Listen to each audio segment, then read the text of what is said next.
Hello, everybody. We're back with our part two of Kniesha Knows Nothing, which little harsh, but you'll really see it play out in this conversation. This one's kind of weird. We touch on a lot of subjects, and it was originally about how evolution is wrong and how evolution can't be proved, and there's no evidence for evolution, so on and so on and so forth. But it really got into me comparing the fruits of science, if you will, the products of science with the products of religion in general, and more specifically Christianity. However, it's very strange when she comes to those products of Christianity where she wants to claim all advancements made by science, and I pushed back on that hard. Eventually she just got to, well, we've essentially demonstrated there's a God, which I would wholeheartedly disagree with. It was very interesting, this one, because she sort of said trying to make her God or her religion on equal footing with science, that God can be tested, which is a very strange sentiment coming from a Christian. Usually they will say it can't be tested. So being the endearing and genuine person that I try to be, I try to put it to the test, exactly how she told me to. And the weird thing is that when you don't believe in a God, Christians and other religious people they'll sort of blame you for not wanting to believe in the God, or not wanting to meet the God. And as I said, and I'm being 100% genuine, if there is a supernatural being, whether that be Jesus Christ or Muhammad or Yahweh or Allah or Krishna or any of these actual beings that are purported to be out there, I want to know about it. I do want to know. Now, I can't promise that I'm going to worship them or bow down before them. I would certainly have a lot of questions, but I do want to know. So her test was call out to them and they will appear. And they don't, because here's the trick. You've got to be worshipping and adoring and in love with them. Basically, you have to believe in them before they actually seem to be real. Another thing she got into was that she hears God, but never audibly, just in her head. And then we got on to something absolutely horrendous, that she doesn't really trust doctors. She sees a pediatrician for her children, but doesn't really trust them. And it becomes quite horrifying that she may not listen to medical experts over, I don't know, herself or her God in her head or her congregation or the priests. And that's a worry to me, because the people that are studying all their lives will definitely give you the best result. And I don't have to tell anybody that we're seeing in America what anti-science sentiment is doing for the medical systems and the medicine over there. It's really becoming a case of them not really following what the medical experts are saying. And I 100% support following what the medical experts and the consensus among medicine is saying.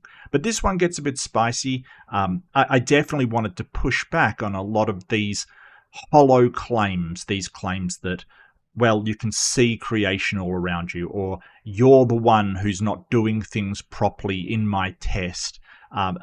It's incredible that Kniesha does not realize what testing something means. That you actually have a systematic methodology in order to put it to the test. But of course, she's not really interested in doing that. What she's interested in doing is believing first and never questioning whether that belief is in fact justified. And I thought it was very telling that she never really had an answer of what her religion has ever produced for the world. It seems to have produced nothing, which I guess is the point of that tact that I take. But I hope you enjoy. As I said, it gets a bit spicier, but it isn't too bad. And this is part 2 of 3, so hope you enjoy. Let's get ready to rumble. Yes. Hi, Mark. Hello. How you doing? Good. Can you hear me okay? I can hear you, sure. You're the Sure. perfect person. Everybody say I hi, am. Mark. That's a first. All right. So let's get into it. Do you mind? Hmm. No, not at all. Happy to. Such a provoking title. Like evolution is impossible. It's kind of very very thought provoking. But you sort of mentioned nothing, and I'm wondering what nothing is. So maybe let's start off this way. So I Sure. understand you. When you hear evolution Hmm. theory, what are you? What comes to your mind? Everybody's different. Change of a So change of allele frequency over time. Put it more simply, is change of heritable traits over time. change of what now? I'm sorry. Inheritable, like inherited traits over time. Oh, inherited traits. Hmm. Okay. So evolution theory is a pass of inherited traits. Yeah, basically, yeah. So we call it allele frequency because the alleles are actually the genes that basically say what traits something has. So the physiology that comes out, if that makes sense. So that would be considered for in your word, and just correct me, say Mark, that just say Kniesha, that's not what I'm talking about. So you're saying that that is actually evolution at its finest, is the inherited genes or traits or whatever being passed down, and that's not just Yeah. genetics. Well, I mean, it all is related to genetics, but I mean, it's a whole. I mean, there's a whole lot to it. It's very very complicated, um, but essentially, that's what evolution is. The theory of evolution is what describes that. The model we have for describing how that works, and that does include the genetics, sure. But it's more than that because it's stuff like the environment and cladistics and um, um, you know all kinds of different stuff working together. Sure. So would you say that that is the answer for how we got here? What do you mean how we got here? Like I'm not sure what you how mean by because that. like I said at the beginning of stream, maybe if you didn't catch it, that's fine. But what I was saying was like, how did we get to where we are right now? Does evolution theory explain how you and I sitting here literally right Yeah. now to the Hmm. origins of life? Well, it doesn't cover the origins. It simply talks about once life is there, how it develops as it goes along. Origins of life is generally the current theory in science is, or not. It's not a theory. The hypothesis is abiogenesis, but that Abiogenesis, hasn't right? been fully confirmed, right? And there's also other possibilities as well. Panspermia is another possibility where life sort of hitchhiked on an asteroid or something. There's also, the theistic hypothesis, which is that God made life. But from my position, evolution is how life got from single-celled organisms to multi-celled organisms to vertebrates to mammals to, every single organism we have on Earth today. I gotcha. So question then, and forgive me, I'm gonna get up in just a second, turn off the TV. It's so loud right now, I can barely hear you. Um, actually, hold on one second. Give me 1 second, okay? Yeah, no worries. And I just want to make it clear while I got a sec. Don't worry, I'm not going to swear ruthlessly on your stream or anything.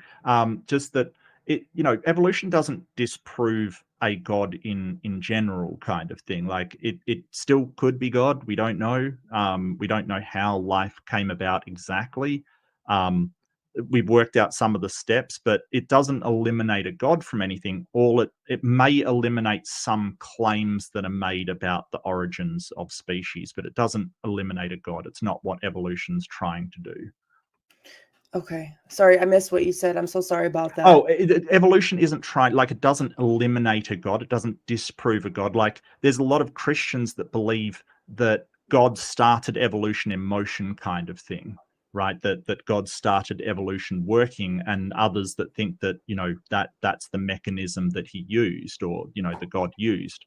I don't personally subscribe to that, but evolution doesn't address where life comes from. So it's not really trying to say, hey, there was no God involved in life, kind of thing. It just doesn't doesn't cover it at all. So I know that when you guys speak of, like, evolutionists speak of evolution, you talk about, like you said, these genetics being Yeah. come down or whatever. But how does that explain everything on the other, like, stars, planets, etc.? If evolution explains, like, life here, how do you explain life anywhere else? Well, we don't know if there's life anywhere else. You know, we've only got life on this planet. We haven't investigated many other planets, and our capacity to do so is limited. That's why the search for signs of previous life on Mars is so huge, right? They've got the rover going and trying to look for any signs of life that could have been there. As for the stars and planets, that's stellar formation. So it's basically simple gravity. Accretion disks form, which is just the dust from supernova in the early stages of the universe. Under the effects of gravity, it builds up, and the basically all of the matter gets drawn together by gravity, and it forms spheres, because that's what will happen when you have gravitational forces that aren't tied to any mass. They will just form spheres. I don't want to be rude. I do want to ask a question. You're not a flat earther, are you? No. Okay, just checking that there is a lot of overlap between theists and flat. So I just thought that's fine. So when they this ball sort of gets made by just sheer gravity working on small particles being drawn together, and that's how the planet's formed as far as we're aware. So what would be considered life? What's your definition of life scientifically? What's life? Well, there's some arguments about that, because, for instance, there's an argument over whether viruses constitute life. So usually it's a number of criteria, like the ability to have a metabolism, for instance, the ability to react to things in its surroundings, in its environment, basically. So there's a number of criteria that they go through, but viruses don't have a metabolism. So the question is, are they alive? And there's an argument over that at the moment. Because a virus is just a code of RNA. It's been called RNA wrapped in bad news. And all it does is, like the HIV virus, for instance, what it does is it hits one of your cells, and it basically inserts itself into the cell, into your DNA, and then produces more of itself. And that's how, like, sort of these retroviruses works. Other viruses hijack the entire cell kind of thing and just replicate. So they don't actually metabolize anything themselves. But there's a number of criteria for life, and even that is a bit we're not sure about. Okay, so and forgive me for all the questions. I'm just trying to wrap my head around. That's fine. That's fine. It's just part of the conversation, and you can ask me questions at any point too. So is like water living? Is light living? Is lightning living? Anything like that living? Or is it just human beings and animals, birds? Yeah. So it's really human beings, things that are metabolizing or have some ability to react to their environment, kind of thing. I think that sort of when you're getting to light just propagates. It doesn't actually sort of react in any way to its environment. It just follows the laws of physics, kind of thing. Whereas even the simplest cell can sort of find food, for instance, or digest, it carries out a process. So I don't think that they would classify as life. Just give me a second. I'll look up the criteria, because it's fairly straightforward. Even though, like I said, there is a debate on whether viruses are alive or not. So cellular organization, growth and development. So they grow and change over time. Reproduction. They can create new organisms. Energy processing. They need to take in and use energy to carry out processes. Response to stimuli. Homeostasis, yeah, that's an important one. That's the ability to maintain a stable internal environment. And adaptation. They adapt through evolution, and that's the qualities of life. Okay, so that's quite a bit. Do you mind dropping that in the comments for the audience to be able to refer to that? I'd like to have that documented. Okay, so how do you say that we got here to where we are? Because obviously I don't agree with evolution, right? Obviously. Yeah. I believe that everything was created, we are designed, and that's why everything consistently runs the way that it runs. And I show no evidence for evolution, which says that things can just completely change whenever they feel like changing. Now, by change, when I'm specifically saying change, Mark, I'm not talking about, oh, I have brown hair, my daughter has red. I'm not talking about that kind of change. I'm talking about I have arms Yeah. and then all of a sudden my daughter will have fins. Like these changes, dramatic changes from different kinds to different kinds. Okay. Why would you Now, expect that to happen? say that again. Why would you expect like you to suddenly your daughter have fins? Like why would you expect that to happen? Because a lot of the evolution theory, that's what it is, like survival of the fittest, adapting to your environment, changing over It, time with. it's not. It's not. Like so the changes we're talking about are so slow and gradual. It's like if you know go and work out kind of thing. You don't notice the change day by day, but by the end of it, it's significant change. That's why people take before and after shots kind of thing when they're losing weight, because you don't see it day to day. And the same is true of evolution. Like the child will be almost identically to the parent, but over several generations it can start to build up. Like we're talking about very, very gradual changes. Yeah, but it still would equate a change, like a complete change. What Yeah. what evolution theory is stating is Yeah, but that you're your framing it. You're kind can. framing it. Well, you're framing it as well. You give birth to a child that's got fins, right? And that's unrealistic. It's basically like just say you're webbing, but we still have on our hands, for instance, we still have webbed hands, right? Just say the webbing gets a bit bigger, and your child lives in a water environment. Just say that it's been an apocalypse and we all live in the water now. That would be advantageous to them, and they have children, and maybe their webbing is a bit bigger and that would be advantageous. It wouldn't be a sudden change into a fin. That Okay, is unrealistic. so let me get very extremely specific. I don't believe Yeah, evolution theory is saying literally I wake up tomorrow and I have wings. I don't believe that. What I'm saying is, right. according to evolution theory, is if you wait a long, long, long, long, long, long, long time, which we can never see or verify ever, but we just have to trust that you have to wait a long, long, long, long, long, long time. Eventually, my grandchildren can turn into gophers. Only if being, well, they won't turn to gophers because you can't go backwards on evolution. They wouldn't go through another tree. But just say being gopher-like is really advantageous after some apocalypse in the future, then yes, we would start to get more and more gopher-like as the non-gopher-like humans are all killed off. But you have to have an advantage or some kind of pressure to go in that direction to start with. Like you can't just go, oh well, I'm just going to go towards this. And there's things like sexual selection, for instance, the peacock, right? Like if you're selecting mates on what they look like, for instance, you're going to get an emphasis on those traits. So there has to be some kind of pressure to go towards it. So what started this evolution? What What started it? started it? Yeah. What do you mean? Do you mean who came up with it, or do you No, no, mean no, no, like? no. What started it? What was the origin of this evolution?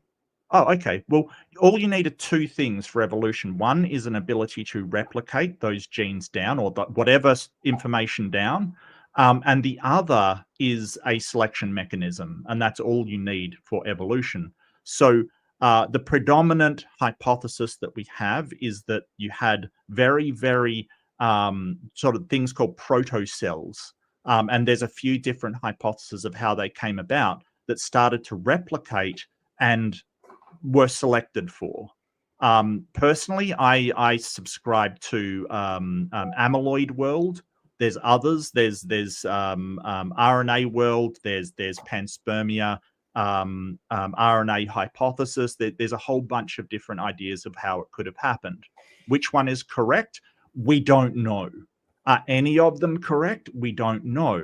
We've sorted out a few steps to life that would have had to happen, but I'm not going to claim that we figured them all out, because Of it's just course. so complex. So you have to go based off of faith. Well, no, I don't sort of say, hey, I know that, say I subscribe to amyloid world, right? Like with it, basic amyloid proteins used, replicated on clay, and that provided a selection mechanism. I don't say that I know that for sure. I don't say, oh, I have faith, so that's how it happened. I just say, hey, that's a hypothesis. Seems the most likely from the ones I've read about, but I don't know for sure. It could easily be some other way. I don't put that high level of confidence in it. But you do. That's the thing. You're sort of saying, hey, I know how all of this started. And, I don't know why. I don't know how all of this started. I know who started it all, though. Yeah, how? How do you know that? Because I personally have a relationship with the living God. And so Okay. it's not just, and that Okay. seems foreign to you, right? Yeah. But it's the same wavelength of listening to you say that, this is kind of the origins of evolution and all these things. It sounds foreign to me as well. So on both sides, I can see. If you're not familiar with mine, I'm not familiar with yours. We're just having a conversation about this. Right. But that's why I had stated, because according to my faith, my belief, right? Faith is not just, well, you told me to believe it, so I'm going to believe it. It has enough evidence. Educated Christians have enough evidence, and I do use that word correctly, enough evidence of God existing outside of why I just feel like he's real. So evolution believers, evolutionists, you guys also have a belief or a faith that, because you weren't there. Yet also, more than likely, I don't know you, but more than likely, you're not in the science lab going behind all these people, testing all of their theories behind, making sure they're telling you the truth. You're taking some sort of faith to believe that what they're telling you is true. Is that correct? Or do you go behind yeah, everybody but and test everything? I don't think that's a very good argument, because I'm not a doctor Well, I'm either, not but I arguing know not to anything. drink I'm making bleach, a kind of statement. thing. Like, I believe them when they say, hey, don't eat lead paint, off the walls, kind of thing. When Me we're too. looking at, when I'm looking at who I sort of place trust in, I'm not placing it in any one person. What I'm doing is I'm saying, hey, there is a methodology that we have, which is science, and that's the best way so far that we've found to understand our world, because of the predictions that it's made and the things that we've managed to do off of it. Like, for instance, science is the only reason we can talk. We're actually using light transmitted across the ocean right now to be able to talk in almost real time, right? Like, it's, if you're looking at what accurately describes the world, science is incomparable with anything else, because what has religion discovered objectively about the world in the last 2,000 years? What do you mean? Well, I mean, science has given us aeronautics, computer science, medicine, you name it, like everything that you can possibly think of, jet engines, washing machines, just everything, lights, I mean, any field of So what science you has care to name. Christianity, but so you're saying, what has Christianity given the work? I'm not speaking for any other religion ever. I never do that. That's, Okay, I don't, sure. because I don't care about them, like Yeah, the, yeah. So so for really, I Christianity, guess, what have we done for the well, world? sorry, how do you pronounce your name? I'm saying Kniesha, but I've got a feeling that's not right. Is it That is it was perfect. Kniesha? Actually, that was right. Kniesha? Okay, fantastic. Mhm. So what I'm saying is that if we want to sort of look at a methodology for evaluating and telling us accurate information about the world, I can sort of go, well, science on one hand, and the scientific method, which is a very precise method of figuring things out, has done a lot to figure out a lot about the world, from the genetics that we're talking about to all of these things I mentioned. They sort of figured it out using science. And what I'm wondering is if religion has a direct line to a God that knows everything, why has it produced so little knowledge about the world around us? I would highly disagree with that. Okay, so Extremely what's it highly produced? disagree, because so Christianity they're the first scientists. They're the ones who got into science in the first place. The universities, Christian, practically not all of them, but a majority of charities around the world are because of Christians. Okay, orphanages because of Christians, etc., etc. There's everything around the world that has to do with Christianity, and the starts of a lot of things have to do with Christianity, and not even just Christianity, but the God of the Bible, Yahweh, because he's the same God. He's not a different God from old to new. I don't care what anybody says. He's the same God. So I mean, so for instance, how do you explain? Well, can I just follow that up for a second? Because I feel like you've gotten defensive not understanding what I'm saying, because I'm not saying that Christians haven't contributed anything, and that's obviously incorrect. But I think it's a bit unfair to sort of say, well, Christians were the first scientists, because around the time of the Age of Enlightenment, where really the modern scientific method came out, there was like overwhelmingly Christian people. But they didn't use the religion of Christianity to find stuff out. They used science. And you could say that the first scientists were actually ancient Greeks, and people in the ancient world who didn't believe in Christianity either. They believed in, Zeus and stuff. I don't know, even if they even did believe in gods. So I don't think it's really fair to sort of say, well, Christianity, because there were Christians when we kind of solidified the methodology, then they own that as theirs. I'm really saying, I'm not saying it as in they own. Well, I'm saying what has the methodology of the religion, which is prayer, ceremony, all of the stuff that Christianity does. Because don't get me wrong, okay, there's fantastic scientists who are Christians, no denying it, absolutely. One of my favorite is Francis Collins, right? He headed up the Human Genome Project, amazing scientist and a very, very devout Christian.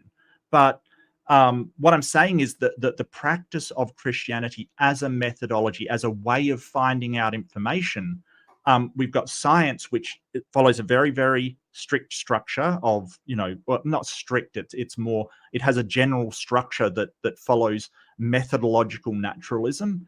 And then you've got the religion of Christianity, which I'm more talking about the prayer and things like that. And my question is, if that has a direct line to God, why is it science giving us everything and not the religion? But that's a false statement, Mark. To say science gives you everything is actually false. Science does not give you everything, nor can it answer everything. You can't, hold on. You can't even tell me the origins of life for certain. You stated, and when you were talking, it could be this, it could be that. I don't know. We as Christians say we do know, right? Yeah. But with science, if science was an absolute and gave you everything, you would say without a certain, I do know. So science doesn't answer the origin of everything and where everything comes from. It explains how things work.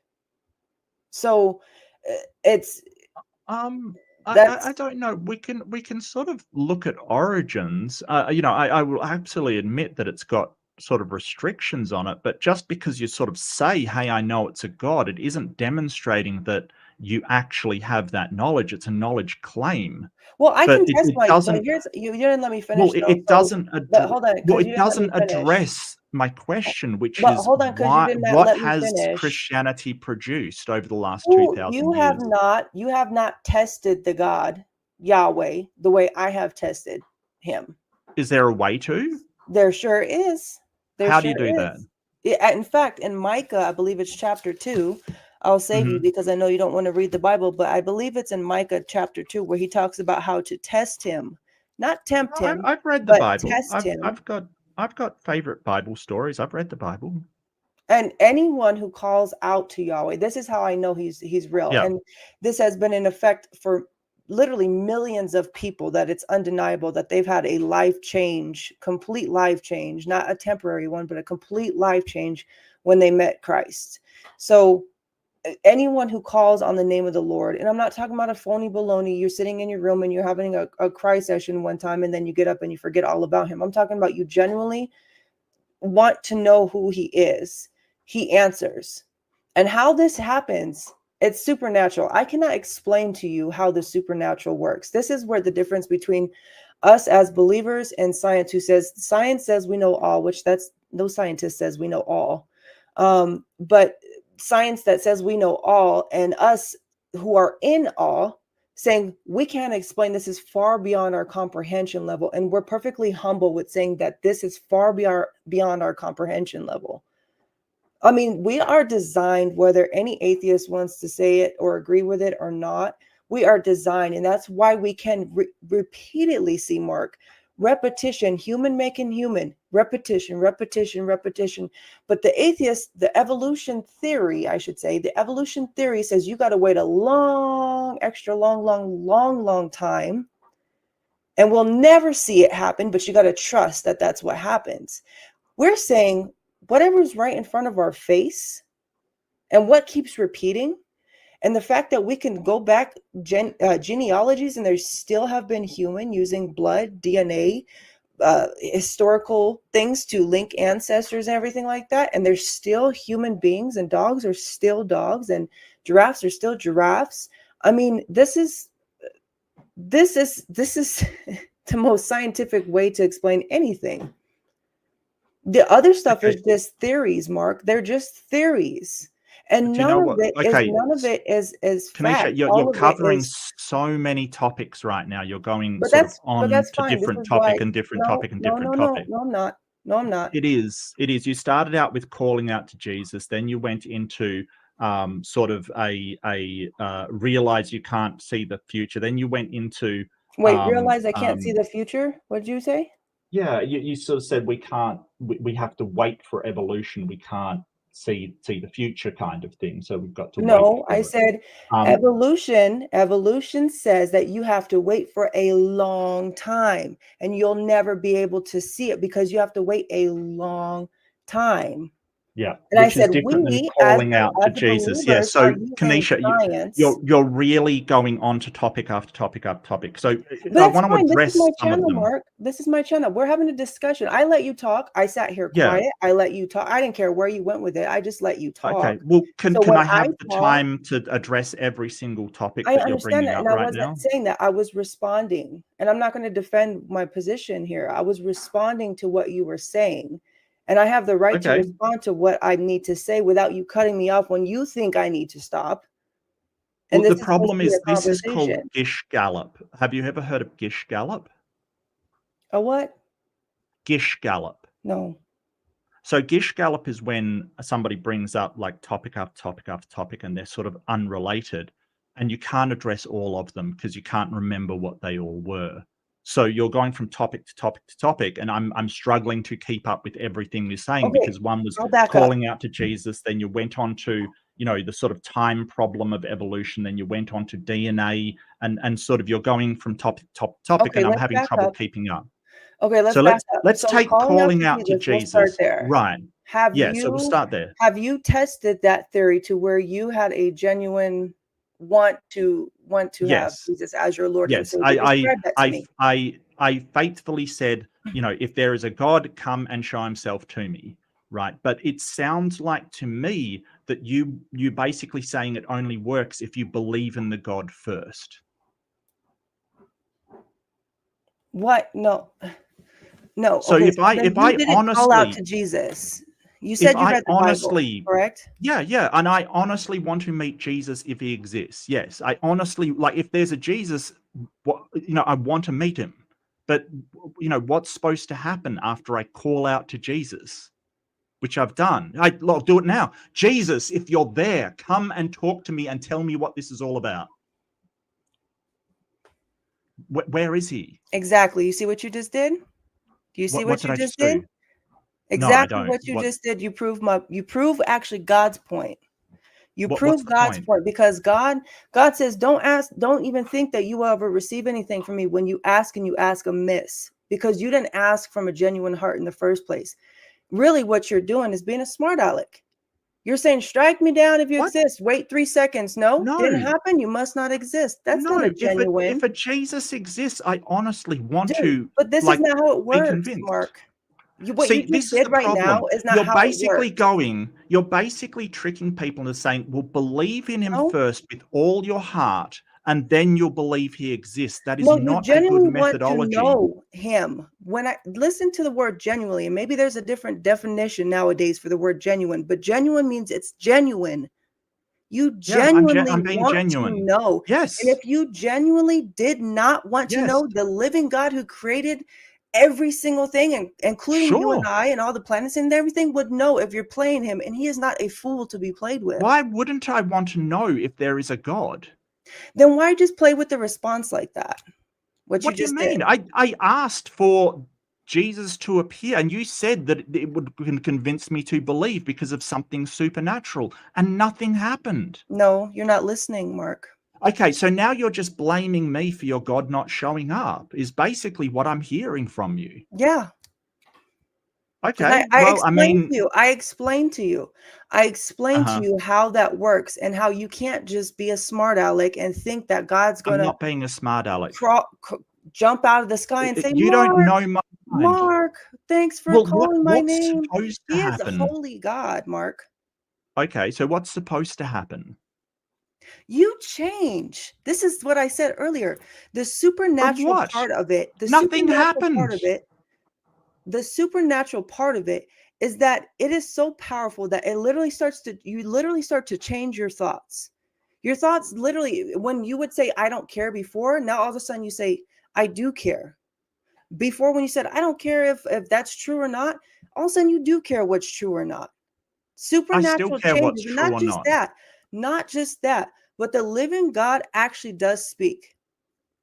So you're sort of saying that I don't care what's true or not, and I do care what's true or not. So you're just wrong on that. So you're really losing credibility to me by telling me that I don't care what's true or not. Do you believe If Jesus there is is a real? God, if there is a God, I want to know. Like I absolutely want to know. And I think that sort of God, it's sort of said that he wants people to know that he exists. Hmm. So why wouldn't he do something to show that he exists? Because I got nothing. He does. Like what? Well, number one, he created a way for us he came down in human form and died on the cross. The same Did Jesus he? that literally every single body in the world knows who Jesus is. Nobody, I could say who is Buddha to somebody else, they will have no idea who Buddha is. I could say Yeah, who is pretty much the Prophet everybody knows Muhammad, who and everybody's like, Muhammad I don't is as know. But well. if you say the name Jesus, everybody knows who Jesus is. There's Yeah, no, something that's to not that, a true. mark in history. But you said if he existed. Yeah, There- number one, Nobody who that's not nobody true. who There's studied sort of there's the historical tribes in North evidence. Sentinel Islands that don't know who Jesus is, and a lot of people in China don't know who Nobody who Jesus has is. studied historical evidence will say Jesus never existed.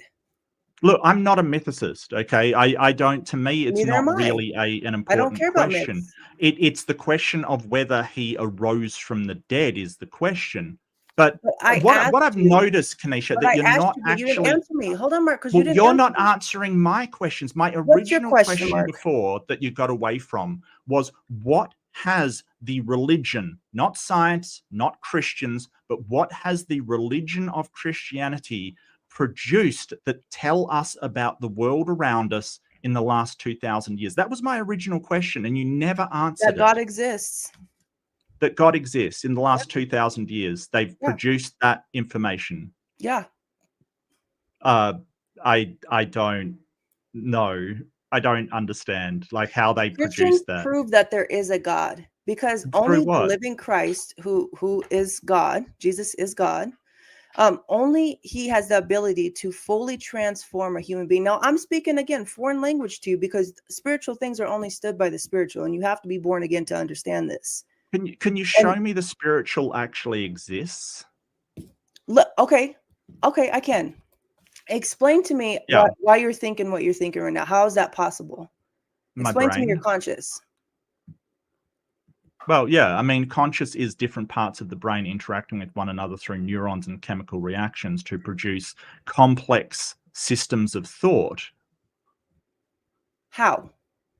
What is that? Has science How? proven the conscience? Like, do you want neural pathways, or do So, you want no, I'm asking psychology, you, or has do you science want proven the conscience?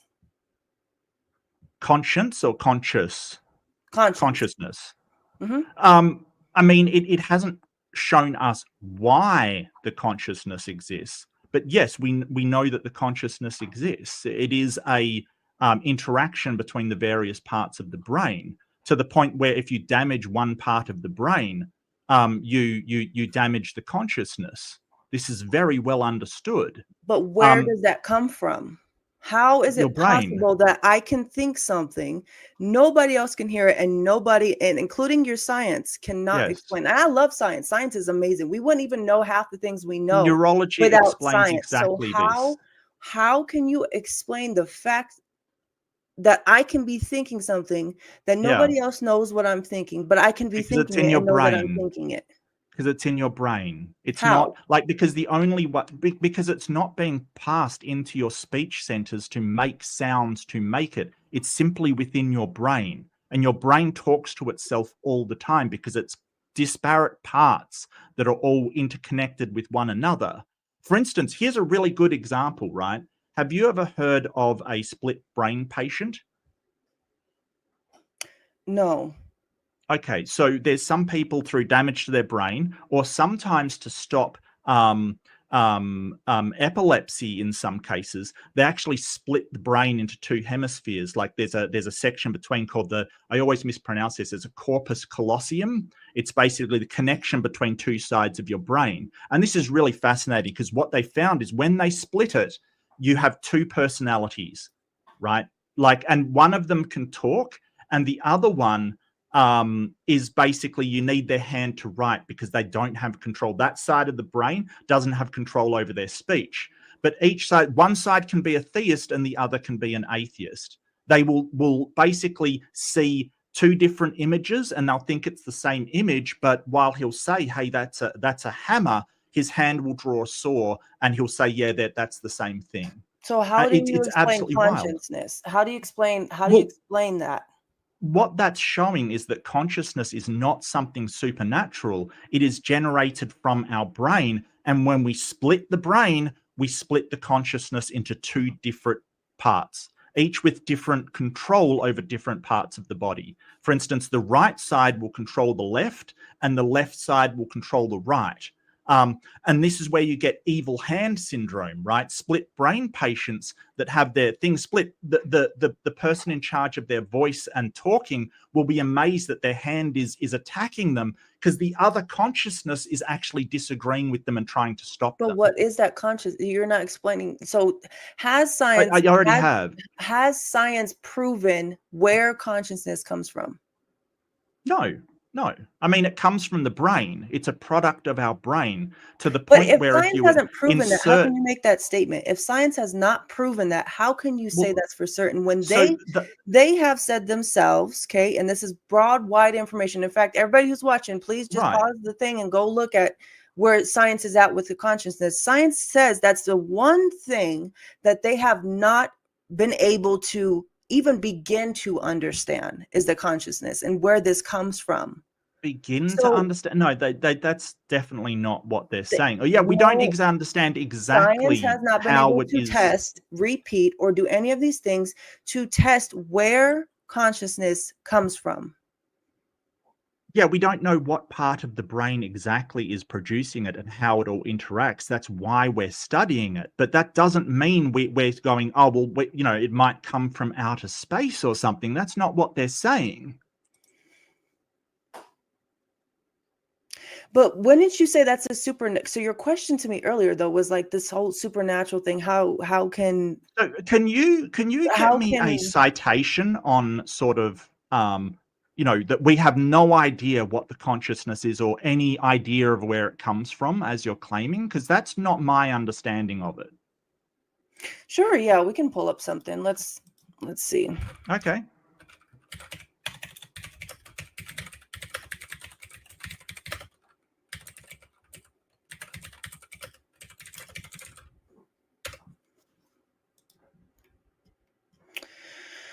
Okay, let's see here.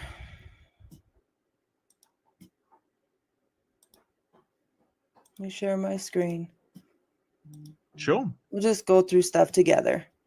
Okay, so I just put, has science proven where consciousness has come from?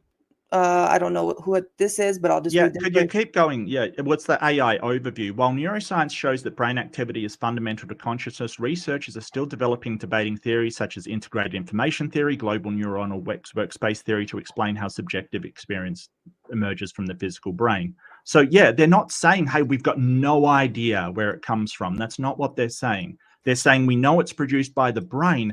How exactly is, we're still working on. We don't know exactly how it's That's produced. my But question. That's what I'm saying, Mark. no, but your claim is we had no idea, and that is not true. That is flagrantly misrepresenting what that actually says. Point to me then educate me then. Point me to the website, put it in the chat, where the website is, where they know at least the beginning stages of where consciousness comes from and how this works. The ability to think. We don't usually go to websites. We go to papers, right? Like, so scientific papers that people have had published, and it's just sort of the fundamentals of neuroscience, essentially. I mean, I can pull something up for you, but you're talking about, a specialized field, and I mean, I can probably grab a paper for you.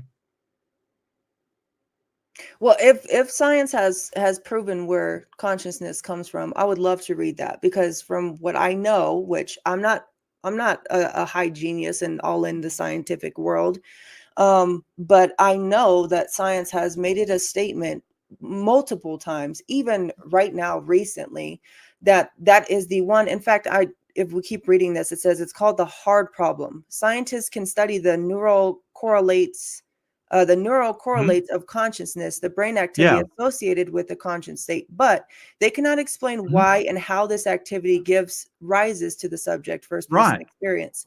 So my question to you was, scientists cannot prove how it works, where it comes from? Well, I mean, I don't think that that's really accurate, because all of that says that it's happening in the brain. Right? Like, it's not saying, hey, we think it might be from somewhere outside, but we've got all of this information that sort of suggests that it's a product of the brain. Like, for instance, what I told you about split brain patients, you split the brain, you split the consciousness, and it's two different people as of that point. We've got all of this evidence suggests that, but you're sort of saying it's a god, but I can't show you it, and it's supernatural, and what possible reason would I have for thinking that it's supernatural? Well, because science can't prove it. So Neither it's something beyond our comprehension level of the fact that we can process information to a degree that a rock can't, that a elephant can't, that a bird in the sky can't. We have the ability to discern some things, everything from what we see to what we hear to what we smell to what we taste to what we feel, to remember memories, to create neural paths, to develop new skills. And we have something so unique that is not like a rock and not like a tree and not like a fish or a monkey.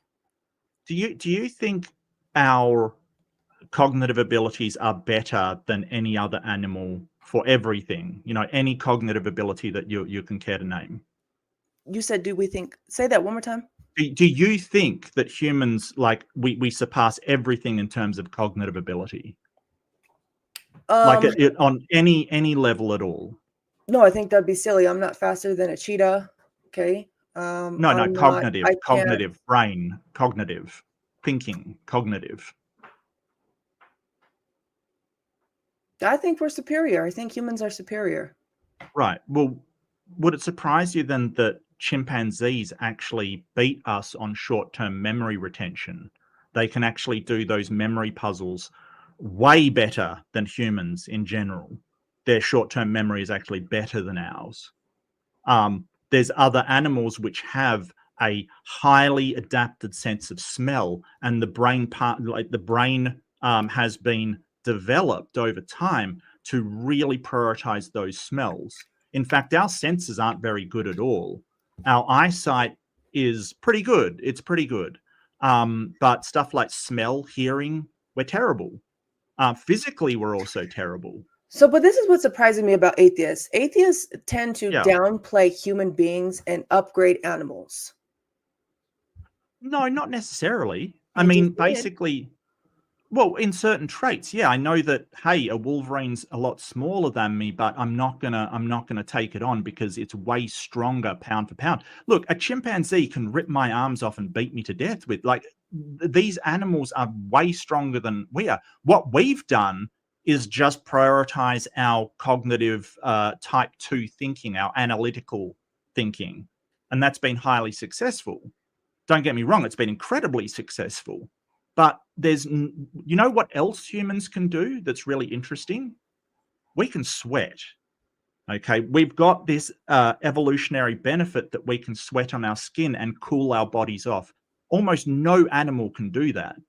And there's something called persistence hunting, that they still do it in Africa in some remote tribes. They basically they jog after animals. So they scare the animal, it runs away, they jog after it, and they just track it and wear it down.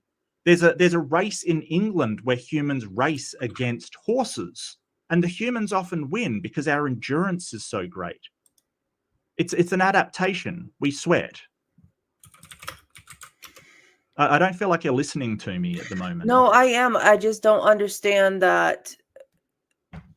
What does that have to do with supernatural and consciousness? Earlier, when I started going off on my thing, you give me a whole spiel about Google-ish or something like that, and yet you're not answering my question about consciousness.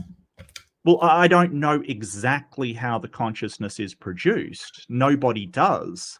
You can claim to, but when asked to demonstrate that, nobody's been able to demonstrate that they actually know where it comes from. That was my statement earlier, though, but you said I was wrong. What was your statement? Exactly what you just said, that nobody knows where the consciousness comes from. Well, we know that it comes from the brain, and I've given you, like, the split brain patient is definitive evidence that when you affect the brain, you affect the consciousness, and even when you split the brain, you split the consciousness into two completely separate people with their own preferences, their own beliefs, and who disagree on things. That's pretty definitive. So why is it, this is the frustrating thing for me, why is it that when we talk and something is kind of pressured, all of us have done this, unfortunately, but it's a majority on a non-believer side, why, when something as simple as a question is brought up, it's like this avoidance of just saying, like, I don't know. It's just really frustrating, because it's as simple as saying, well, we don't know. Like, if I don't know something, I'm just going to say I don't know. But to say science does understand it, then to say it doesn't understand it, then to say it does understand it, then to say it doesn't understand it, it was like going back and forth this whole time. Yeah, okay, I get what you're saying. Yeah, so science doesn't make absolute claims, right? Like, so you may say, hey, I believe in a God and that created everything, and I believe that absolutely, right? Like you are 100% no, you can't question it. Science doesn't do that. It basically says, this is what we know. Everything is subject to being questioned. Everything can be questioned and overturned if you have the evidence for it. Well, where do you get this idea that we don't question anything? Where does that even come from? How is that even a truth? That's the farthest from the true statement. Okay, so you think that you should need evidence for a God? No, I think there's evidence everywhere. He has made himself evident. Where? Everywhere. You, me. This is literally impossible. The ability that everything just so happened to fall into place at the exact right moment with the exact right things, the exact right time, and we get all of this beautiful earth and stars and sun and moon and oceans and climates that are perfect and wonderful and beautiful, and things like love and consciousness and the fact to forgive and to have friendships, all of that accidentally just so happened to out of nowhere, by the smallest percent chance, which is a 0% chance, come How do you know it's a together and small happen? chance? Well, see, you've got a problem that you're sort of putting the cart before the horse there, because you're sort of saying, hey, this was made for us in mind, rather than we evolved and changed to suit the environment. And I must say, humans without technology aren't doing too hot in this environment anyway. There's only very, very few latitudes we can live in without furs or fire or something to keep us warm. 70% of the earth is water and we can't inhabit, and is undrinkable, I might add. So no, it isn't perfectly suited for us. That is absolute nonsense, because no one would think that. It is the results of us changing the environment that allows us to live outside of a very narrow restriction at all on the earth. And then you go into the universe, which, you know, is absolutely uninhabitable. No, I don't see it's perfectly suited for us. What I see is things that, you know, are fantastic. Don't get me wrong. I don't think any of those things are fantastic. But with you saying, you're doing a circular argument. You're saying, well, I can tell from the creation that there's a God, and I can tell there's a, and I can tell that because of God, it's a creation, and it's circular. Creation explains God. What I had but how said do you know earlier when it's a you had said that I went creation? on a rabbit hole, I was Well, making my Kniesha, exact how do point you right know now. it's a creation? So let me answer. Okay. Humans keep making humans. Trees keep making trees. Birds keep making birds. Hippos keep making hippos. Tigers, tigers. So this is What's your point? designed to repeat. Science, this is good science here because it's repeatable, and it's How do you know it's evidence designed? we can see. Okay, evidence we can see, it's testable and it's repeatable. Okay, that's good science. Animals creating the same kind of animals, humans creating more humans.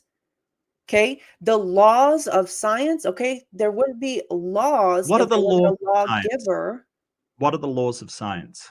Gravity, light, No, those sound. are the laws of physics. They're not the Okay, laws of physics science. too, laws, period. I'm saying in general, I'm making a point, Mark.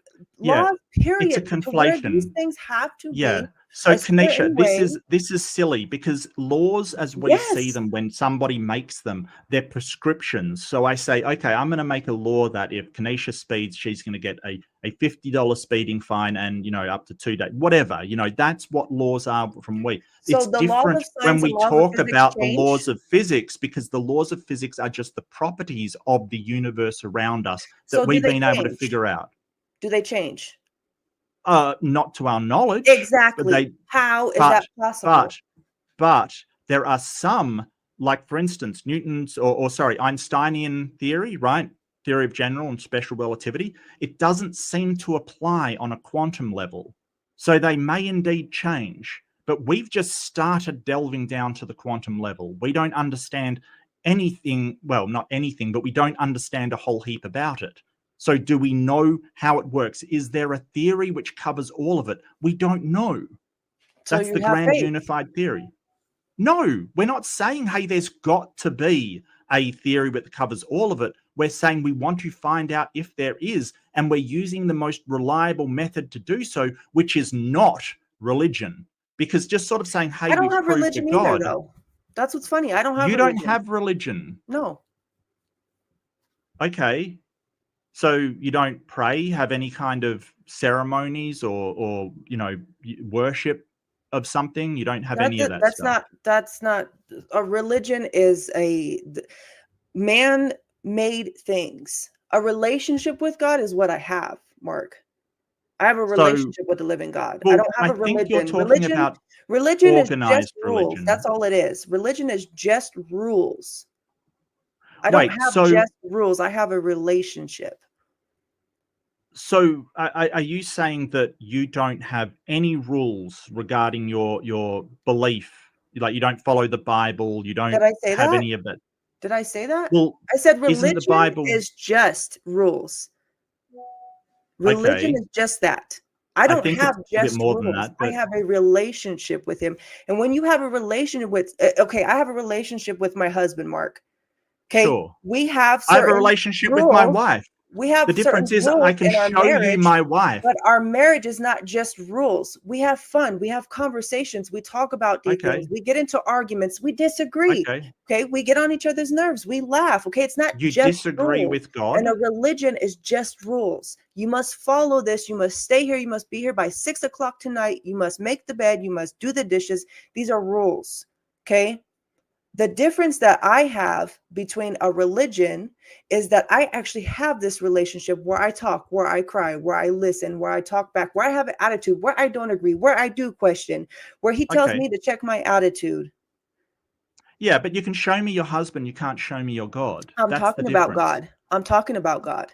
Yeah, no, I understand that, but you're comparing it to your husband, but I can show you my wife. You can't show me your God. And that's the problem. You're sort of saying, "Hey, just trust me. I have this friend who you can't see, can't I'm not interact with. asking you to If you trust me. call out to him, he'll appear, but not if you do it in this way because he didn't appear for you. And I can't show it to him, but trust me, bro, he exists." That's basically what you're I'm saying. not asking you to trust. I've never said trust me, Mark. I've never said that.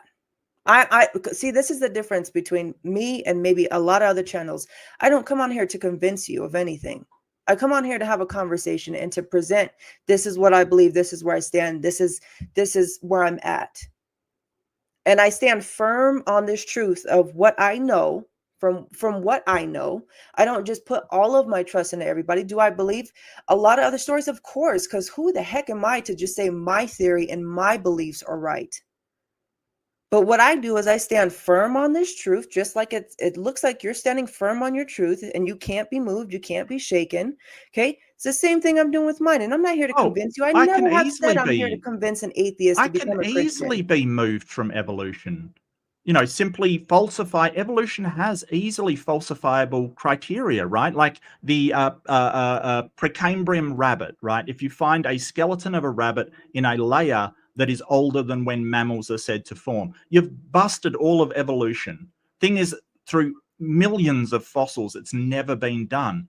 What's the falsification criteria for a god?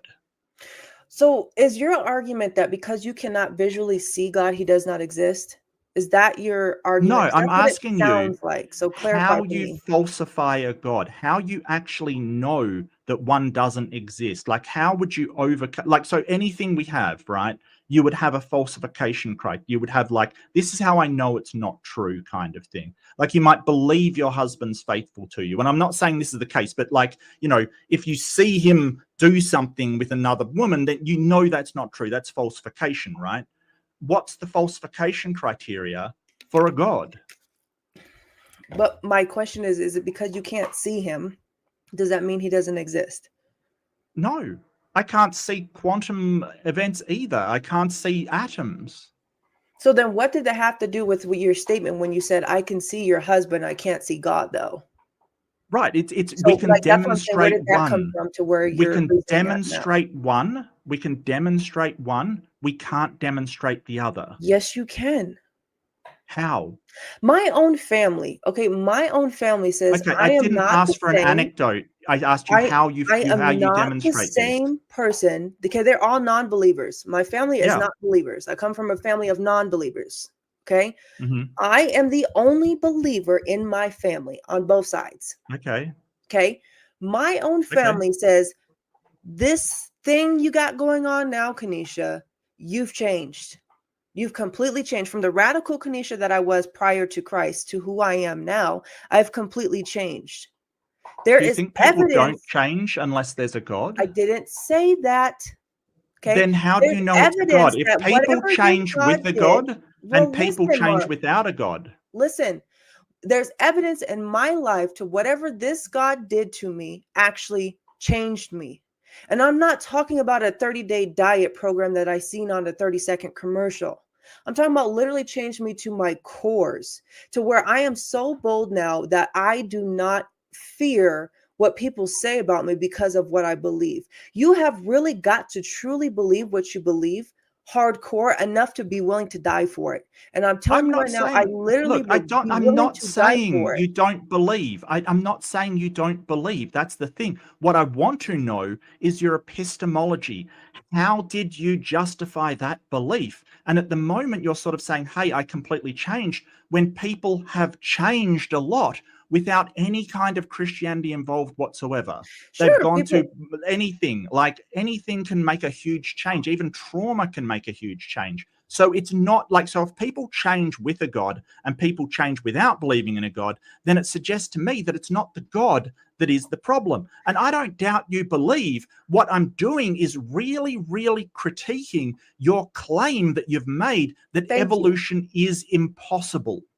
Evolution is impossible. Here's why. Why? So to answer your question, what God has said in the Bible, okay? He said that in the beginning, he created the sun, the moon, the stars, dogs created dogs, horses created horses, whatever. Everything just kept repeating and repeating and repeating. This is something that I can test, knowing how old this book is, and not just me saying it's old, okay? Historically, archaeologists have even said this is an old book, okay? Nobody will say this is just a brand new doctrine that just popped up 100 years ago. The scriptures have been around a long, long time. And the scriptures are consistent. They are Bhagavad Gita has been around longer. With what I can see, I can verify with what God has said in his word, and not just on I can see a house. I'm talking about how do you know that's God's word? If I apply this wisdom, which is spiritual, okay? How do you know it's God's word? Because there's proof. It's proof that it works. Proof? It's proof that it works. Every time I apply what is written in the word of God, and I don't care if you change your mind or not. Like, I'm not here to convince you. I'm telling you, this is what you're asking me. How do I know? This is how I know. When I apply it, it actually works. That would be something that is good enough for me. But you could say the same of every single religion. That's not the oldest book, by the way. The Bhagavad Gita is the oldest holy text in the entire world, and it's Hinduism. Well, you're using age as a criteria. I would just want to point out it's not the oldest. Number two is that you could do the same for any book out there that people read and then make a change in their life that they like or think it changes them to some good degree. You could do the same with any book whatsoever. You could do the same with a book of science that you read and say, hey, my life got better because of it. It's not a criteria for finding out what's true. But it only means several things. This is only one of the several things I have said tonight. All of which you can't demonstrate to me that it was a God, because you're basically saying, hey, I've changed and it's a God. But no, you're hinging that God existing as being why evolution is impossible. So I'm saying evolution's impossible because it's impossible and it's completely stupid. Why is it? When I asked why is it impossible, you said the Bible says. But you said the Bible. You literally said the Bible. Everything came into existence exactly the way it is. Humans, DNA, RNA. I didn't say it came into existence exactly the way it is. Everything came into existence, and we are today because of evolution. Is stupid. I didn't say that. I didn't say that. I did not say everything came into existence exactly the way it is today. That is literally the opposite of what I said. Literally the opposite. But what was my statement when we first started talking? When I had informed you what I had stated, when I had brought up evolution is impossible, I specifically said, how did we get to where we are as we are today, using evolution as the reasoning behind it? Well, not only can we have gotten there, we've got evidence like viruses in genes that show that's exactly. They're asking you a question. Sorry. What happened? I'm not really paying attention to the chat, to be honest with you. I don't know. Who am I looking for? Who am I looking for? Looks like Bruce. Bruce? I'm not seeing a Bruce. All right, but we have evidence of this. We've got the fossil record, like for instance, as I said last time, as you go down the fossils, as further and further and further, you get from mammals to reptiles to dinosaurs to tetrapods to fish to brachiates to single cell organisms. And nothing in the Bible explains why that happens. Why does that happen?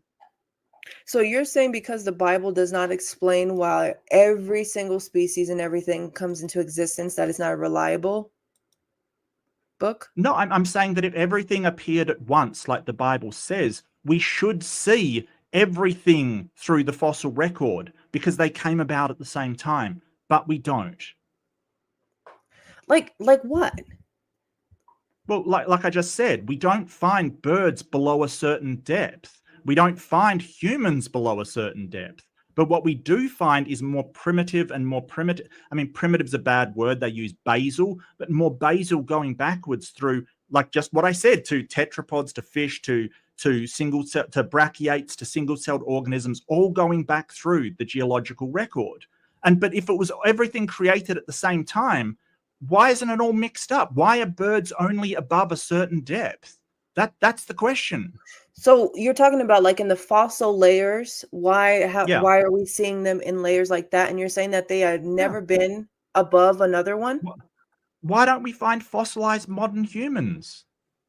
Because I do know in the fossil records, I can look this up because I do not remember where exactly it's at, but I can look it up as you're talking. Okay. But I do remember that there have been findings where they are different layer, different levels. They're just not all in this same formatted level. That there have been other species, kinds of animals below another layer. Let me look that up because I want to get this right because I don't remember exactly where that was. If you could do that, you would win a Nobel Prize, quite frankly. If you could show scientifically that there was like humans at the bottom somewhere, oh, look, you'd be famous, quite frankly, if you could prove that. I didn't say humans. Well, whatever it is, something like really out of order that we know could not have possibly been there. Like, because the way that things developed was you had single cells to multicellular organisms to brachiates, which are like shelled stuff, to basic crustaceans like trilobites and things, and working upwards from there. And so beneath a certain layer, you're not going to get birds. You're not going to get mammals. You're going to get dinosaurs at a certain level. What do you mean above? Above on mountains. Yeah, that's because of the geological shifting. That's simple plate tectonics. Geological shifting caused seashells to go to the top of a mountain. Do you know where mountains come from? No, I'm asking you first. Okay, well, you know about tectonic plates, right? Yes. Yep. So the edge of a tectonic plate is volcanic activity and earthquakes. It's why. Mm-hmm. Right. So when so California, for instance, gets a lot of earthquakes because it's right on the edge of a tectonic plate, right? So it grinds up, makes a lot of earthquakes. It's why LA and stuff is famous for earthquakes. Basically, the Himalayas, for instance, that's being caused by the Indian plate being subducted beneath the Asian plate, and it pushes one down and it pushes one up. And then on the opposite side of the plate, you get seafloor spreading, which is the plate moving apart, magma and volcanoes rise, and it creates more seafloor bed. So it is that pushing down of those plates and one's pushed up that creates mountains. So that how long plate did that used take, to be, that specific scenario that you're talking about? How long did that take? Oh, millions, sometimes billions of years. They move very slowly. Like they move very, very slowly. That specific one you were just talking about. What, Himalayas? Mm-hmm. I mean, I don't know exactly. Probably hundreds of millions of years, I would imagine. I mean, I can look it up, but yeah, a long time.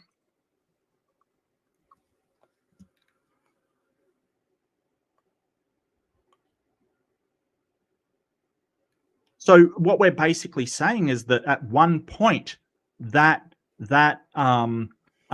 plate was underneath the ocean, and it wasn't that, hey, it was pushed up or it was covered by the flood and they died up there. It's that it was underneath the ocean, and that's why you don't get like modern fish and lobsters on top, where you do get what you're talking about is brachiates, right? Like they're shellfish, like clams and stuff like that. The real interesting part is that those brachiates that we see on top of mountains, they're all really basal. They're all really sort of primitive kind of brachiates. They're not the same as modern ones. They're old, very old. So, you know, that's how they got there. So but that has nothing to is that do. a certain though, Mark?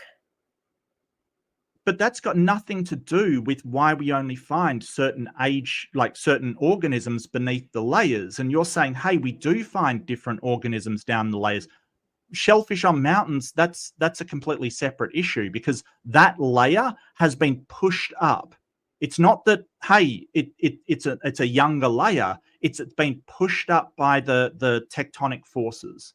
It's still like a really old layer, Octavian or whatever, antediluvian layer. Okay, yeah, I'm gonna find. It was a really interesting. It was a. What was I googling? Himalayas, yeah. It was a really interesting. 70 million. Sorry, probably about 70 million years is what it says. Yeah.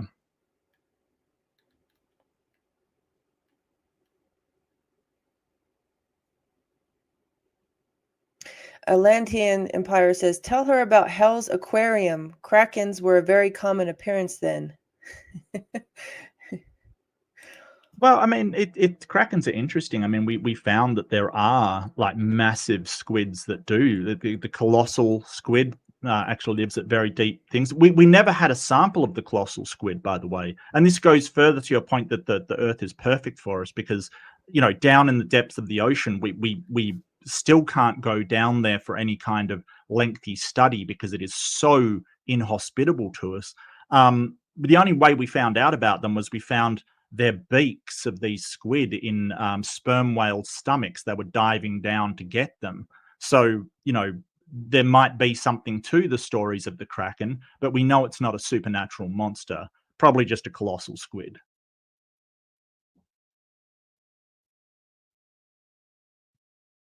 Which I think animals were a lot bigger at the beginning of creation.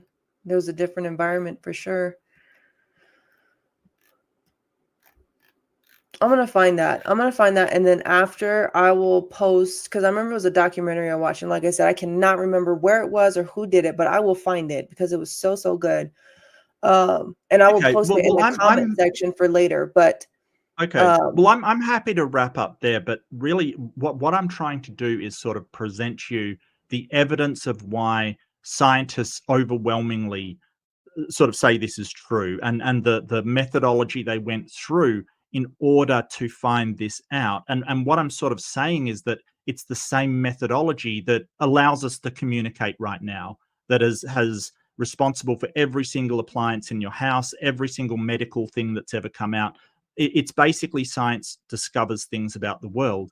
But, you know, when you sort of say to me, well, it's proven God, I don't see that, because, you know, you can't seem to demonstrate it to me, except to say, look around you. I'm going to tell you that came from God, and then that serves as the proof. But I don't see a God's hand in any of that stuff, unless, of course, you assume it's God up front, and then it's a circular argument. So here's, I'll leave this off at this statement, okay? This is where I'm saying science says that it was, the definition of science is, in short terms, you can observe it, you can repeat it, it's continuing, and we can do all these things to observe it right in front of our face and repeat it. Correct? It's a little bit more complex. It's okay, but I said I was going to shorten it down. We can observe it and we can repeat it. Right? It's a process of methodological naturalism. So it's a methodology, a process for a methodology that explains the world in terms of natural cause and effect. So science, we can repeat and we can observe. Okay. So sure, but that's not the only criteria. What I'm saying is the reason why I say that God exists, the God of the Bible, Yahweh God exists, is Mhm. because what he has said that this is repeatable. Okay. Humans create humans, birds with birds. This will happen with this happens. And explaining these things that are I can personally, I don't have to depend on Billy Bob and Sally Sue in the science department of California. I can observe with my own eyes and see that this is actually factual. I see baby humans, like I'm pregnant right now, creating another human being. I don't see a dog in here. I see it. This is what I'm Yeah. observing, and this is what's repeating. So this is where I put my trust. Evolution theory says you just have to trust and believe that we know what we're talking about, and this happens billions and billions of years ago. I Well, rather it's trust what I can personally, without having you or anybody else tell me as a fact.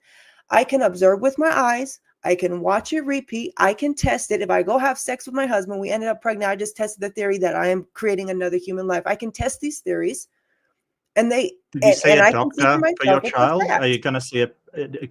Are you going to go see like what are they called? Podiatrist is the wrong word. That's feet. A ped. What is it called? Pediatric? Like a baby doctor. Yeah, Pediatric? pediatric. Are you Okay. going to see a pediatrician? For what? Well, to get information for your baby and the best thing to do for them and things like that. Do you have a pediatrician? Well, I will. Yeah. Yeah, of For a course. checkup. So Yeah, that's it. why? Well, why is it that you'll go to the experts who spend their life studying this stuff for that, and then just say, well, but for something else like evolution, that's Sally Sue or Harry, whatever you said. Why is it that you'll trust a doctor who spends their life studying medicine, but other scientists that you happen to disagree with, you go, well, they don't know what they're talking about. So I literally only go to a doctor, by the way, me personally, for my children as well, to check and make sure that their weight is good after they're born. They do Oh, not I get would any go to a shots. doctor over listening to They do not myself. get I don't. they do not get any shots, anything like Okay, that. They that's just confirm, scary. okay, everything looks really good. Your baby is very healthy. Good job, mom. And I go on my way. I don't sit there Okay, and believe that's every single frightening. thing that the doctors tell me just because they have been studying something for so long. I don't just automatically say, well, I must trust you and bow to your feet and say you know all because you've been studying your whole life. Who's bowing to their feet? Evolution theory really bows to scientists' feet. It really doesn't. Like, I You don't do like because you what? cannot, like I just told you, I can prove that my belief is What? the correct belief because I can see it, I can observe it, I You can haven't repeat it. proven anything. You've told me Evolution and theory made can't and claims. you haven't proven anything, Mark. Like, no Well, I've offense, given okay, you I evidence at hope that you're least. not You've taking this given me offensively, zero but evidence you're saying besides your evolution theory feelings, takes and you millions of assume that years. the world was created by a god. That's You're all saying you've it done takes is made claims. millions of years, Yeah. and you cannot see millions of years ago, but you trust Do that you that's an think actual Pluto will fact. go around the sun? What? Do you think Pluto will go around the sun? I, I'm talking about something. You're changing the subject. No, I'm giving an analogy. It's how we understand these things. I know that the Pluto will go around the sun because we study it. We know that it will, but it won't happen for millions of years. But I know it will. You don't have to. This is the I know Christ will misunderstanding. return When is that? soon. Yeah, when's that? Soon. Yeah, to me, you're just it's So when like exactly Jesus what year talked. is your Pluto Jesus going to go talked. around? What year is your Jesus Pluto going to go around? Jesus talked about coming back before some of the people he What was talking year to is have your Pluto tasted going to go death. around? I mean, I can look it up. They can calculate it. No, they can't. They can't. Okay, so you know everything about cosmology as well. You don't know what year off the top of your head. You don't know what year Pluto's going to go around, but you're trying to get on Why me for not why would knowing I the exact say year when Jesus why is would I returning. take it off the top of my head? Why would I know that? Why would I know when Why would I Christ know returns when he that? says nobody's going to know when he's returning because he's going to come like a thief in the night? Well, Because if but you can everybody look it did know up, when he's right? coming, they're going to straighten themselves up right before. Like, oh, mom's about to be home. She's just pulling in the driveway. Hurry up, clean up. You're going to try to clean up and do everything at last minute instead of genuinely being changed, genuinely wanting to know him. That's why he says, yeah, I'm not going to tell you when I'm coming. He's not going to tell everybody when he's coming. He said, you're going to know the times and the seasons. All this is going to happen. Actually, what he said in the Bible was that he would come back before some people had tasted death, right? Some people before him had tasted death. That's what he said. It's because the thing that he was saying was that doomsday was imminent, and they've been saying that for the last 2,000 years. Yeah, I don't care what they say. I care what Jesus says. I don't care what they say. He said that it was about to happen to the people back in Jerusalem. His second return? Yeah. Mark, yeah. Are you sure? Okay, you're not a believer, so I'm not gonna. I promise you right now, what you're saying is not inaccurate, highly inaccurate. His second return. Matthew 16:28. Truly I tell you, some who are standing here will not taste death before they see the Son of Man. Son of Man coming in his kingdom. His second coming. Yeah. All right. Well, yeah. Read the passage, 16:28. Matthew. I know the Bible. I know the Bible. Okay. Well, you didn't know that one, but sure. Okay. All right. If you say so. I just don't want you to continue to go on. But if you think that his second coming has already passed and Jesus is not returning, and that we somehow missed that, and that all the rest of us have missed the fact that we know our Bible and we know that it's not just Mark 16 and a whole bunch of other stuff is involved, then I will let you sit on that. I will let you sit on that cherry-picked verse. Every single Christian has said that it will happen within their lifetimes. Like every single Christian says this, and then it doesn't happen. It's been this way. Like you go back to the people in Rome, and they were talking about Jesus will come back into and save us from Rome. So when you're sitting there going, well, it's repeatable and it's testable, all these wonderful things about, and I might add, science is testable, and it doesn't seem like this is. It seems like, hey, I'm just going to say it's going to happen. Can't tell you when, can't tell you why. My book says it. My testimonies are repeatable. So you're taking what I'm saying and you're now trying to put it on something else that we weren't even talking about. I was talking about us as human beings. I said I can observe this. I can repeat this. It is testable. We continue to make human beings. And now you're taking what I just said and you're trying to apply that, what I was very specific about. And now you're trying to apply it to Jesus' second coming. Are you saying to people, if they don't observe Jesus and it's just a feeling or whatever, that they shouldn't worship Jesus because it's not observed? Because you said you have conversations with them and interact with them. So I'm wondering, like, how do you actually observe? Do you see this thing? Do you hear it? Do you empirically encounter it at all? Do I see this thing? Are you talking about Jesus? Jesus, not a thing. Jesus or God or whatever, whatever you're having this relationship with. Yeah, we have conversations. I don't see him, which I don't need to. You don't see Just him. Like I don't need to see gravity. I don't need to see the wind. I don't need to see Pluto. I don't need to see outer space. I don't need to see these things. Yes, I can hear him. Audibly? In my head. In your head, right. Mm-hmm. So that's not what observe means. Observe means that you observe with your senses. Hear him? Because I can hear a purple giraffe talk to me in my head. It's called my imagination. It doesn't mean I've observed it. So you're saying the conscious is automatic imagination. So what you're saying is you are imagining your evolution theory. I didn't say that. You said you've observed it. And I'm saying hearing something in your head is not observing something. I have not seen it. I specifically. So you haven't observed it. I have not seen him. I have not seen him. And you haven't heard him. You haven't touched him. You haven't tasted him. I hear him. No. Hearing is when you hear with your ears, your auditory canal. You don't hear him. You don't hear yourself speak? In a colloquial way. No, You no, no. do. It's just a You hear metaphor. I yourself don't talk to yourself actually. all the time. You have conversations with yourself all the time. You Yeah, listen to and it's yourself not all a the god. time. So to automatically say that just It's not a because you're not god. hearing with this canal right here, but you're hearing with this one right here, is not imaginary. You're So not imagining yourself talking why to don't yourself. in You are your talking to relationship yourself. with God ask God for better arguments on this?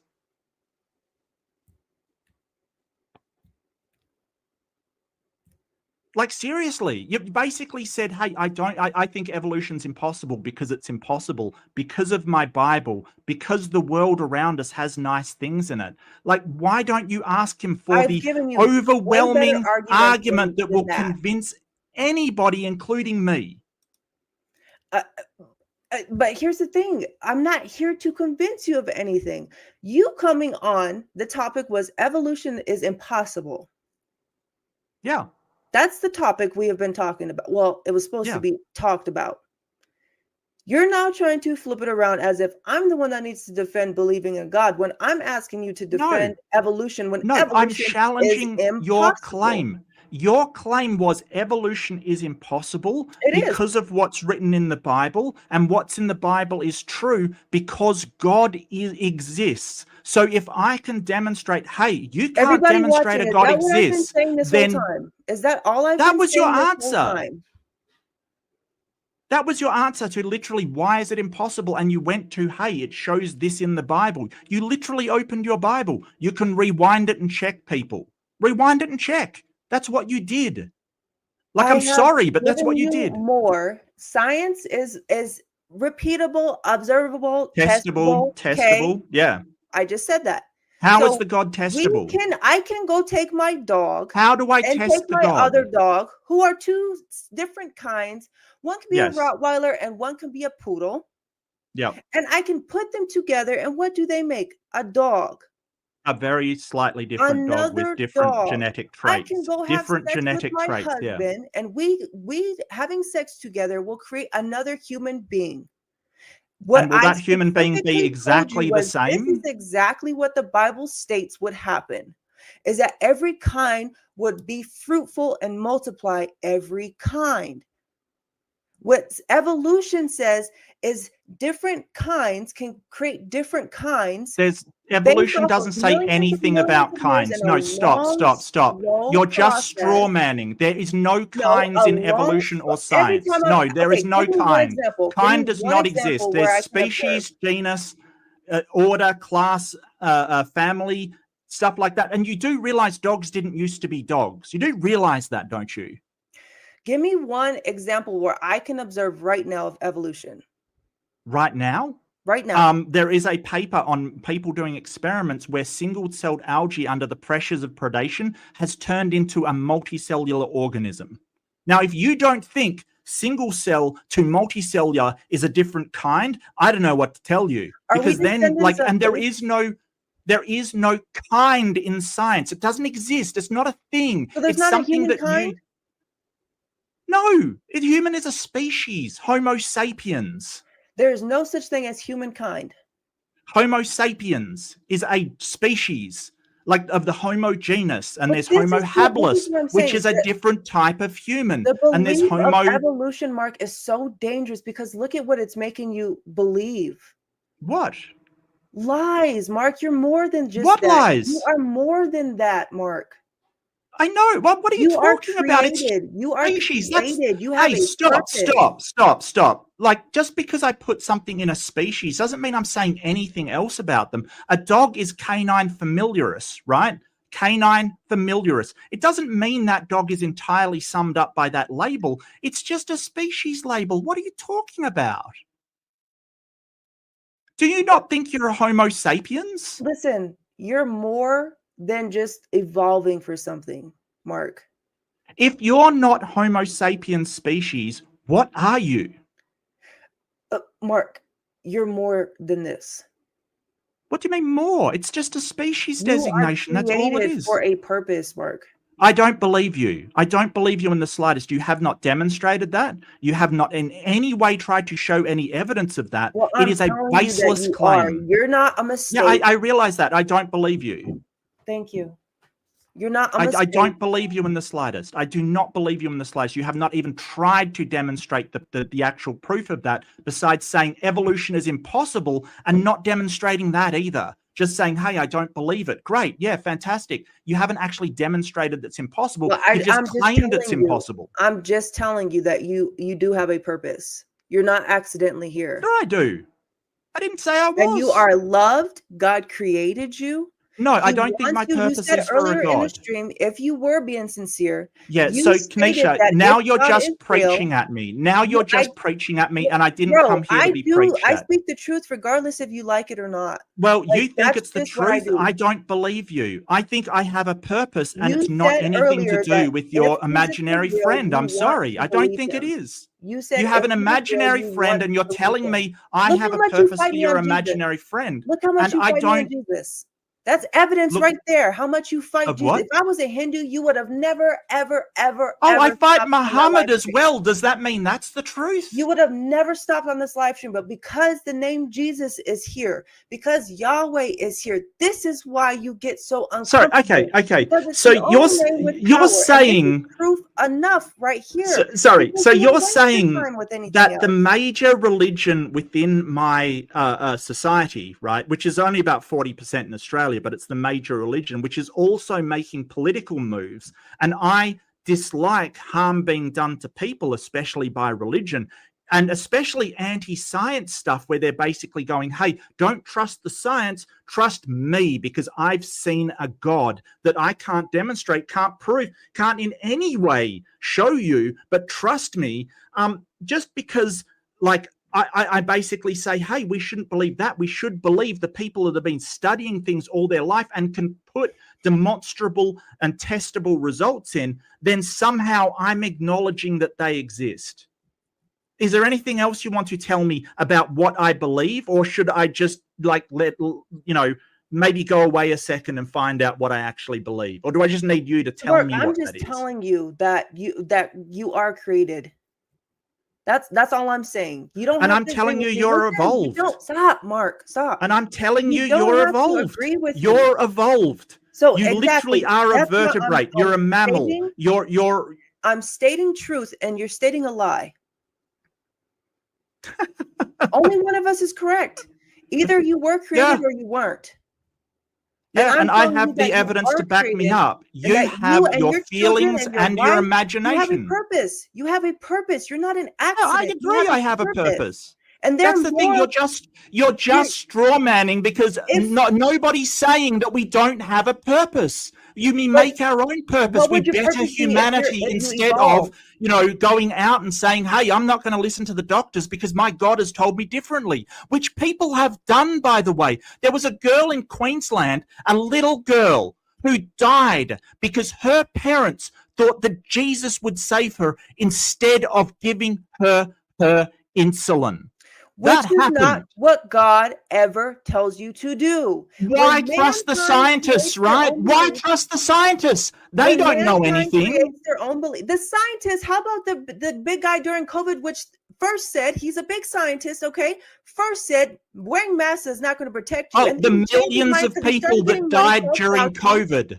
Fauci. Started getting died. You do know that millions of people died during that. Change stuff. Kniesha, you're spreading medical misinformation. Millions of people died. Millions. Bro. Millions of people died. And you're going, oh, no. Yeah, but you won't get your child vaccinated, even though smallpox is a thing. Whooping cough is a thing. Vaccinations save lives. And I really hope you're going to be okay. I'm not vaccinated. I really do. Am I still alive? Okay. I'm not vaccinated. Am I alive? Yeah. You do know that you can build up resistance are the only way in a that your child stays alive? No, it's not. It's not. So why are you acting as if? Why are you acting as if my children is some sort of moral corruption? Okay, so the way that disease vectors work, right, is your body has to have an antibody. I don't need to know.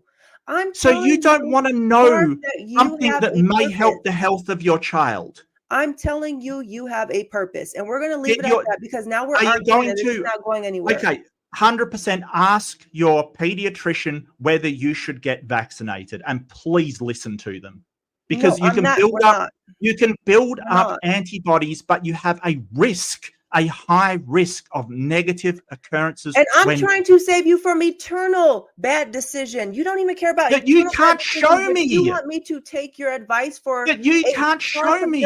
I can show you. I can show you outbreaks of measles, mumps, whooping cough. What about your eternity, Mark? What about prove it exists? Prove my eternity exists. What eternity? Do you fear death? No. Everybody fears death.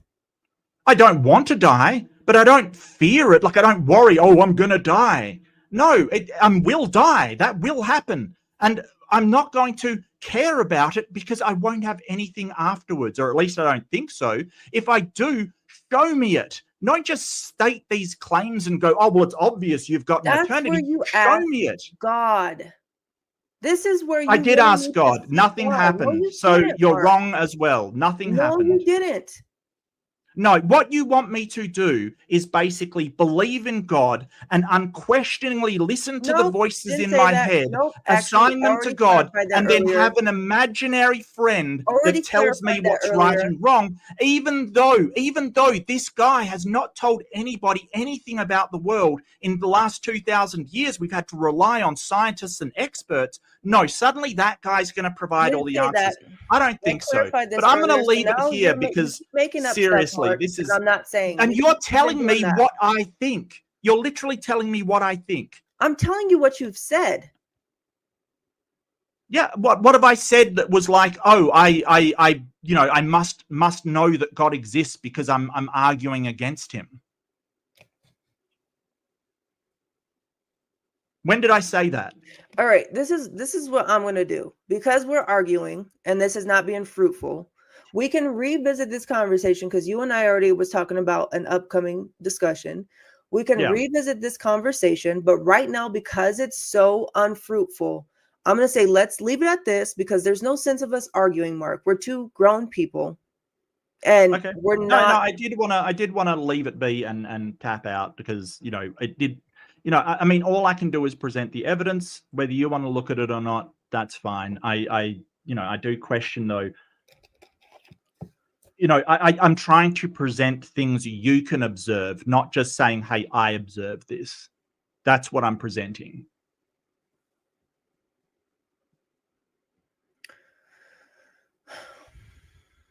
Okay, well, do take care. Sorry it got heated. We all get heated occasionally. Totally understand. I do apologize. Look, I don't have anything against you, Mark. I don't. But I'm just saying, currently, it's just not. We're not being fruitful. No, that's fair. That's fair. That's totally fair. No, I totally get it. I'll blow off some steam. I'll play a game. I'll chill out. No worries at all.